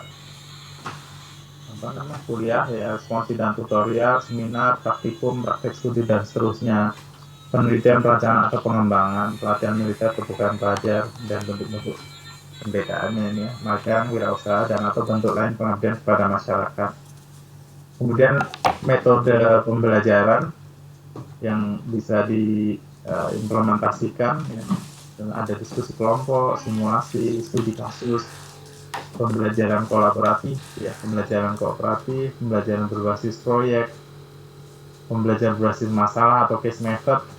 Ibu Bapak mungkin sudah sering didengung-dengungkan dan didorong untuk implementasi team based project dan case method ya. Sebenarnya itu kan terminologi yang bisa saling menggantikan dengan project based learning dan problem based learning ya. Dan saya yakin sebelum label ini diluncurkan Ibu Bapak dengan label masing-masing sudah menerapkan ini. Jadi sih yang ingin saya tekankan pokoknya kita nggak usah silau lah dengan terminologi yang sophisticated yang sebenarnya kalau kita selami sebenarnya saya sudah nih dan seterusnya. Saya yakin dengan pengalaman Ibu Bapak banyak sekali kebijakan pemerintah dengan label-label baru itu sebenarnya sudah Ibu Bapak laksanakan. Sehingga itu perlu sekali pemahaman terhadap substansinya apa gitu. Mau kurikulum berubah seperti apa kalau itu dosen yang baik ya tetap baik kan gitu ya Pak ya. Saya yakin ya dengan pengalaman Ibu Bapak juga insya Allah kebijakan kurikulum berubah seperti apa Ibu Bapak tetap bisa punya acuan, punya pegangan tentang bagaimana mendidik yang baik ya. Nyatanya kan generasi dosen sebelum kita sudah mencetak Ibu Bapak. Jadi kurikulum waktu itu sudah bisa menghasilkan SDM yang menjadi lifelong learner gitu. Yes, ada yang ingin menyampaikan perspektif ya. Saya senang juga mendengar perspektif dari ibu bapak ya, merefleksikan pengalaman dan seterusnya. Sebelum saya lanjut ke berikutnya, saya beri kesempatan satu atau dua kalau ada yang ingin ditanyakan atau disampaikan. Sebentar ya. Ya. Ya, Ya, Pak, saya boleh ini sharing tadi yang disampaikan tadi itu sebenarnya dari satu mata kuliah yang di Ampu sebenarnya itu udah mengcover semuanya, Pak. Kalau mau dibilang yang sebelumnya tadi kayak kooperatif, kolaborasi, project, case based, problem based itu kan kayak misalnya di perbankan itu kan banyak sekali materi-materi mata kuliah yang relevan, dan itu kalau nggak berdasarkan project based, case based, studi kasus segala macam itu nggak masuk di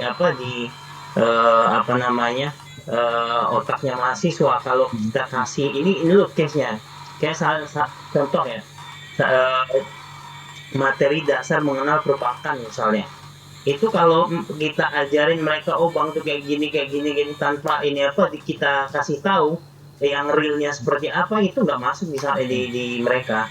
Jadi makanya ketika saya sendiri contoh ketika menginterview orang yang lulusan S1 perbankan gitu, ditanya tentang perbankan masih kagum banget, padahal dia sudah belajar S1 perbankan gitu. Artinya yang dipelajarin sama dia selama ini itu ya teori yang dia tuh nggak nyampe, yang mau dipelajarin, yang dia pelajarin itu apa sih sebenarnya intinya. Padahal kalau disampaikan secara sederhana, kita ini kan dosen pengajar ini bagaimana menyampaikan sesuatu yang rumit itu menjadi sederhana dan bisa dipahamin. ya.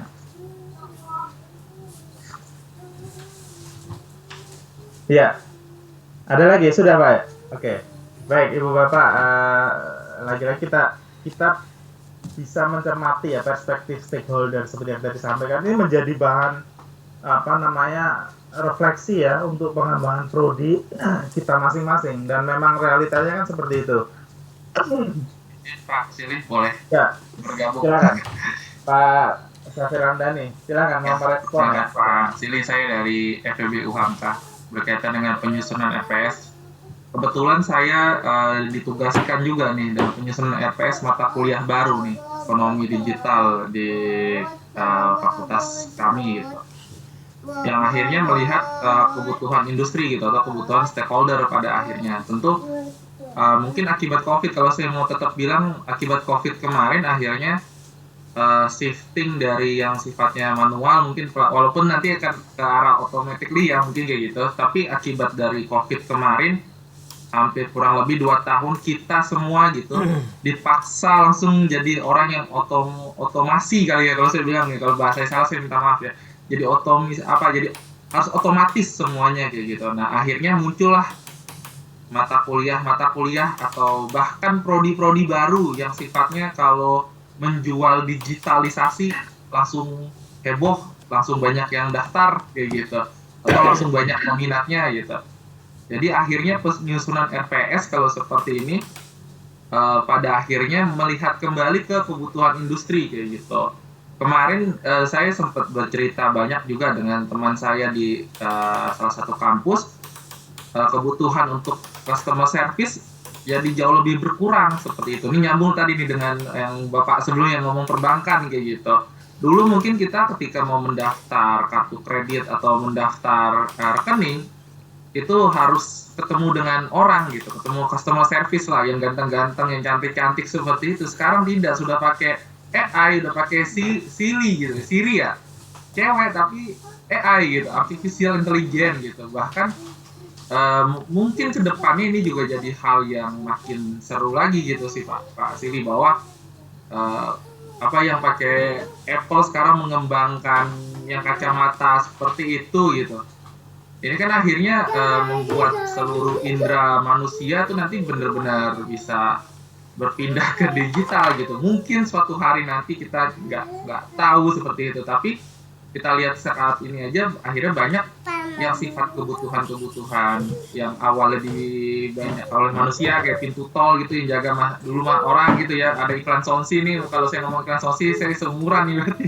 Sekarang udah diganti dengan e-tol, itu sebenarnya kan dari otomisasi gitu. Jadi depannya seperti apa, sehingga ya balik lagi kalau dari penyusunan RPS jangan sampai kita yang pendidik justru ketinggalan dengan hal-hal yang ada di dunia ini gitu, lagi berputar sangat cepat lah sekarang. Mungkin seperti itu Pak Silih kalau boleh sharing.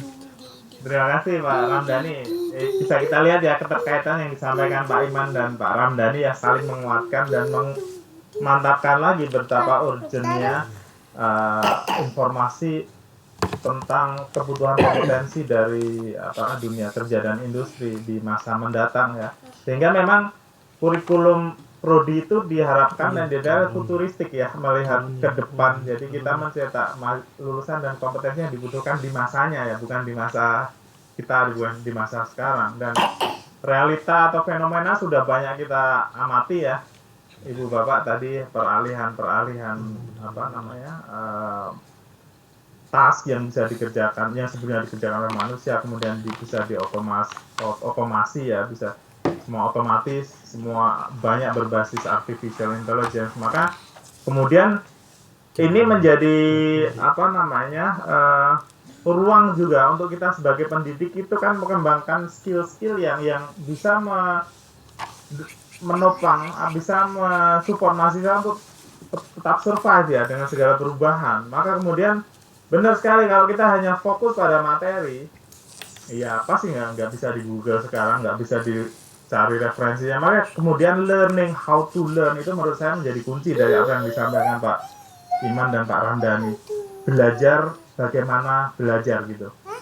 Nah, jadi kan kalau kompetensi itu kita tanamkan dalam mahasiswa kita, maka ketika lulus ada perubahan, maka kita sudah membekali mereka dengan senjata itu untuk beradaptasi dengan perubahan, untuk belajar lagi gitu kan. Maka yang dibutuhkan adalah kemampuan belajar kan, bukan semata-mata materinya, tapi kemampuan untuk belajar, kemampuan untuk beradaptasi. Itu yang perlu menjadi perhatian kita bersama dulu, karena semoga sih semua sepakat bahwa kita membangun generasi yang siap untuk berkompetisi ya secara global, untuk otonom ya. Tadi sampaikan ada kata kunci Pak Ramdhani sampaikan otonom, benar Pak. Ada otomasi, ada otonom. Otonom kaitannya dengan kemampuan mereka untuk bisa mengendalikan proses belajar mereka sendiri. Jadi kita mesti mendidik mahasiswa untuk paham sebenarnya kebutuhan mereka apa. Ya, soft skills ya. Bagaimana kemudian mencari jalan, metode untuk mencapai kompetensi itu. Maka sebenarnya dalam proses belajar pun kita perlu mengedepankan kompetensi untuk belajar itu tadi, bahwa penting sekali untuk merumuskan tujuan pembelajaran dalam bentuk capaian pembelajaran lulusan dan diturunkan ke mata kuliah. Itu capaian pembelajaran mata kuliah itu penting sekali, menjadi sangat jelas untuk kita dan mahasiswa kita. Sehingga ketika kita jelas, mahasiswa kita jelas, kita satu semester kuliah mata kuliah misalnya digital marketing ini, ujungnya saya bisa apa sih? Kalau dia paham dengan RP yang sudah kita tuangkan dalam RPS itu, maka kemudian kita sebenarnya sudah berbagi tanggung jawab Ibu Bapak ya. Mungkin Ibu Bapak nanti bisa berpendapat bahwa ketika tujuan itu jelas, kita sebenarnya sudah berbagi tanggung jawab kepada mahasiswa tentang pencapaian tujuan itu. Karena soal cara, bisa jadi cara yang kita tawarkan tidak serta-merta adalah cara terbaik untuk mahasiswa kita yang karakteristiknya berbeda ya. Bisa jadi mahasiswa kita orang yang senang learning by doing ya, di kelas dapat gini lah, di luar dia langsung jualan online misalnya. Dia buka online shop di berbagai platform gitu. Dia suka dengan cara seperti itu. Bisa jadi itu tidak dalam porsi yang kita berikan sesuai dengan keinginan mereka, tapi mereka bisa karena mereka tahu tujuannya ini gitu. Sama dengan kalau saya sih bahasa Inggris ya kebetulan. Jadi misalnya mata kuliah tertentu di skill bahasa Inggris, nanti akhir semester ini kalian akan memiliki kompetensi ini misalnya dalam public speaking. Ya tentu kan walaupun kita ada tes masuk segala macam, kita nggak bisa menjamin level awal mahasiswa kita sama apapun bidang ilmunya. Tapi bahwa kita perlu menyadarkan mereka bahwa yang levelnya itu katakanlah 5 untuk mencapai level 9, mereka perlu nggak tidur 8 jam sehari dibandingkan mereka yang starting pointnya sudah level 7. Itu kan kesadaran yang perlu kita tanamkan ya. Oh, untuk mencapai kompetensi di mata kuliah ini kamu nggak bisa tidurnya 8 jam sehari. Kamu harus banyak mengembangkan skill dengan berbagai sumber, dengan praktek dan seterusnya. Tapi yang levelnya 7 tinggal mencapai satu step lagi udah level 8. Jadi mereka punya awareness gitu. Jadi mereka akan punya kesadaran bagaimana saya harus belajar gitu. Dan seterusnya. Ya, itu menarik. Baik Ibu Bapak, saya lanjutkan dulu ya. Nanti bisa disambungkan lagi. Ini kaitannya dengan RPS tadi ya, benar Pak Ramdhani. Memang itu nanti kemudian secara eksplisit diharapkan tertuang dalam RPS. Maka ada di RPS ada CPMK, capaian pembelajaran mata kuliah. Nanti Bapak akan kaji secara mendalam nanti di mata diklat RPS ya. Tapi ini komponen-komponen yang ada di RPS yang kesemuanya adalah dalam rangka menunjang ketercapaian CPL.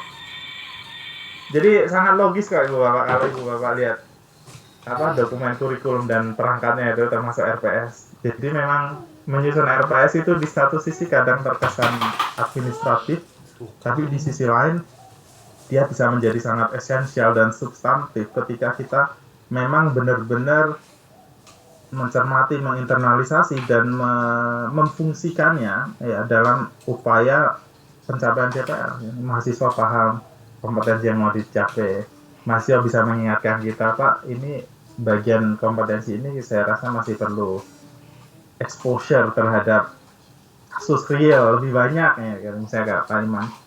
Bisa jadi mahasiswa udah ada yang ambil part time job. Itu kan sebenarnya memperkaya diskusi dan kasus yang ini ya Bapak. Bisa jadi kelas karyawan, maka sebenarnya kemampuan dosen untuk mengeksplorasi dan tanda kutip mengeksploitasi pengalaman mahasiswa itu menjadi penting. Karena kasus itu akan sangat menjadi beragam. Semakin beragam kasus, semakin bervariasi dan semakin tinggi kompetensi yang bisa kita bangun di mahasiswa kita. Ini ya Ibu Bapak, ini nanti secara kelengkapan komponen RPS nanti akan Ibu Bapak dalami lagi dalam diklat RPS, dan saya rasa kan semua sudah mengampu mata kuliah, jadi familiar lah minimal dengan komponen-komponen ini. Ini kurikulum berbasis outcome tadi sudah kita singgung ya, outcome based education, Merdeka Belajar Kampus Merdeka dan Permendikbudristek terbaru ini. Ini sifatnya brief overview aja ya Bu ya, secara singkat kita singgung. Konsep UB itu adalah sistem pendidikan yang menekankan pada apa yang dapat siswa lakukan dengan baik di akhir pengalaman belajar mereka. OBE memerlukan restrukturisasi kurikulum, pengajaran dan pembelajaran, penilaian dan praktek pelaporan dalam pendidikan. Ya. Kurikulum dirancang agar siswa dapat mencapai kemampuan tersebut. Siswa harus dapat menunjukkan capaian learning outcomes atau capaian pembelajaran. Ya, ini istilahnya ada beberapa variasi ya, ada learning outcomes, ada yang PLO, program learning outcomes, yang capaian pembelajaran lulusan kalau dalam kurikulum kita. Ibu Bapak melihat prodi yang sudah akreditasi internasional itu pelabelannya biasanya PL, program learning outcomes gitu. Nah, fokus OBE itu pada kemampuan apa yang dapat mahasiswa kuasai demonstrasikan atau dapat dilakukan. Bagaimana cara terbaik untuk membantu mahasiswa mencapai kemampuan tersebut, bagaimana kita mengetahui apakah mahasiswa telah mencapainya, dan bagaimana kita lakukan perbaikan lebih lanjut atau continuous quality improvement. Maka ketika prodi sudah mencanangkan outcome based education, ya. Kemudian bagaimana kurikulum dikembangkan berdasarkan learning outcomes atau CPL. Artinya sampai titik tertentu ketika kurikulum Ibu Bapak sudah berbasis pada learning outcomes, ya, itu sampai titik tertentu berarti sudah outcome based gitu ya. Maka kemudian proses pembelajarannya, learning and teaching prosesnya itu juga harus outcome based ya.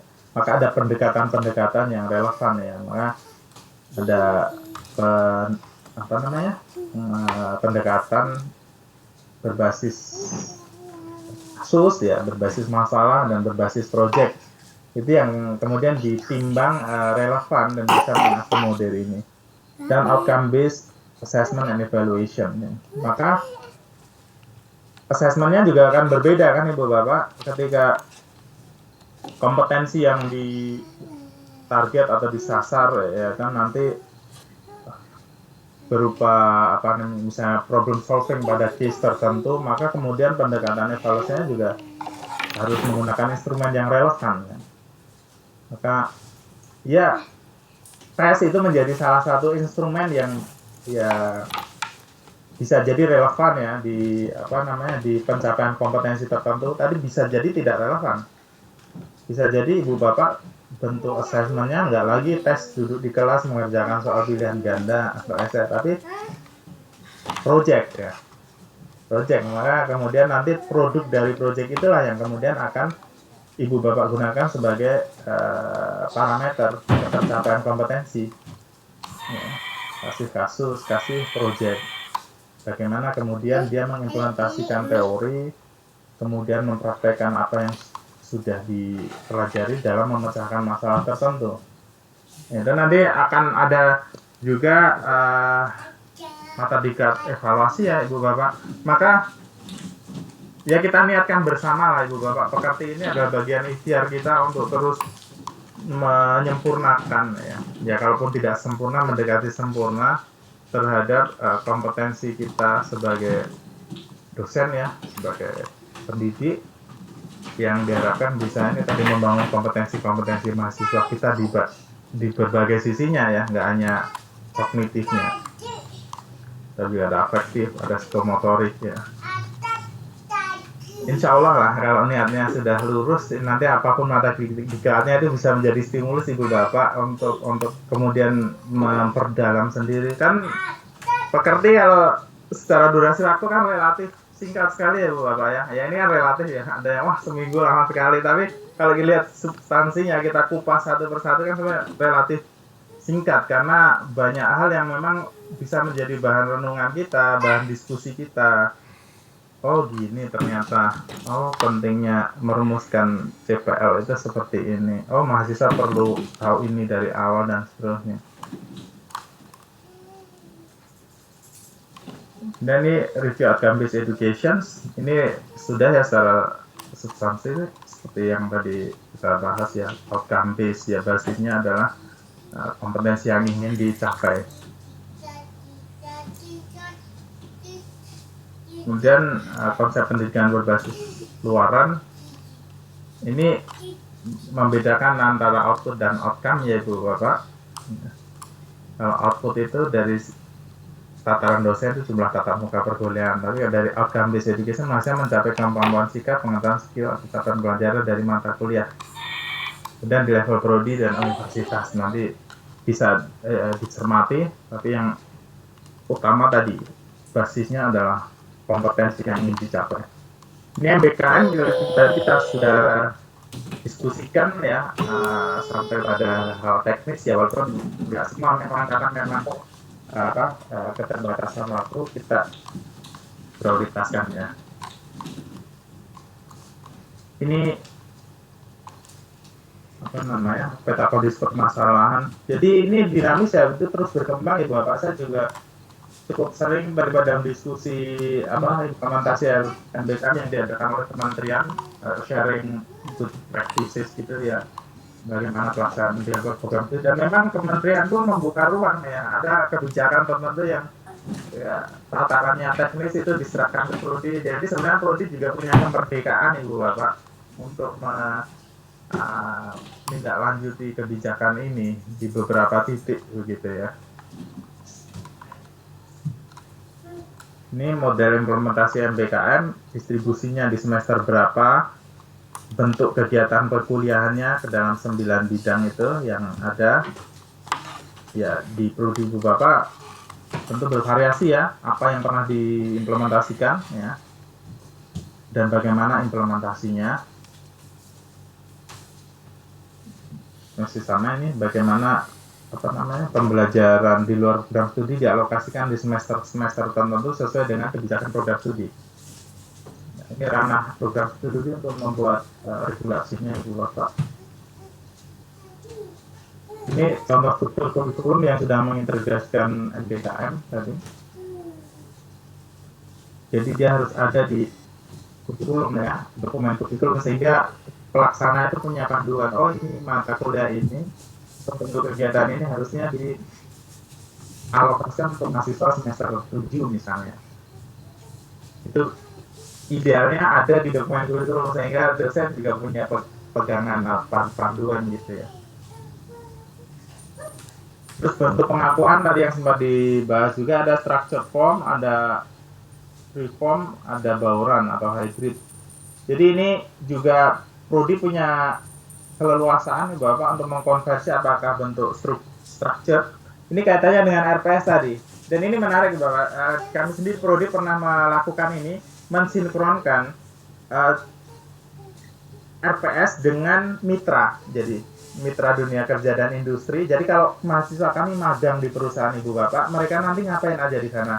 Itu kami komunikasi dengan pihak mitra. Ya, waktu itu pernah di PT Menara Indonesia itu konsultan di bidang training gitu ya. Kami diskusi gitu. Oh, nanti mahasiswa akan begini mendesain training gini. Maka kemudian kompetensi yang akan mereka dapatkan di sana selama 6 bulan magang itu seperti ini. Memang menarik Ibu Bapak. Jadi tentu banyak perspektif ya kalau kita merespon MBKM, tapi kalau yang saya alami sih waktu diskusi dengan perusahaan itu luar biasa pengalaman yang didapatkan mahasiswa itu magang di sana 6 bulan mengikuti ritme staff di sana. Jadi sudah masuk ke tim, dia pagi mulai kerja sesuai jam kerja, pagi biasa ada briefing itu ikut terus ya, terus sore ada refleksi, jadi pulang kerja itu masih refleksi dari pagi sampai sore, kadang sampai malam. Dan itu terus intens kita berkomunikasi dengan pihak mitra. Jadi ya luar biasa kompetensi yang dihadapkan mahasiswa. Artinya mahasiswa lulus itu sudah bisa kerja di sana. Karena dia seperti probation period itu. Jadi mahasiswa benar-benar sudah melakukan semua aktivitas yang dilakukan oleh staf di konsultan training itu. Jadi ya itu ya. Tentu kan ada nanti kaitannya dengan kriteria mahasiswa yang boleh kita ikutkan, kan kita harus menimbang juga dan seterusnya. Maka kemudian ada structure form. Kalau kompetensinya sudah kita rumuskan di awal benar-benar match dengan kompetensi di prodi kita, structure itu artinya semua kompetensi di mata kuliah itu inline dengan apa yang didapat kita, maka bisa structure. Mahasiswa Buzi itu mohon maaf, ada yang sebenarnya ngikutin arus belajar ya Bu Selvi ya atau mikrofonnya ada yang aktif ya, ada yang menyala, suaranya masuk. Kemudian bentuk freeform ya, bebas. Ini soft skills ya. Jadi kalau nggak ada linearitas, nggak ada adanan mata kuliah, maka prodi bisa menetapkan freeform dengan konsep pada soft skills ya, kayak interpersonal skills, communication skills, problem solving dan seterusnya.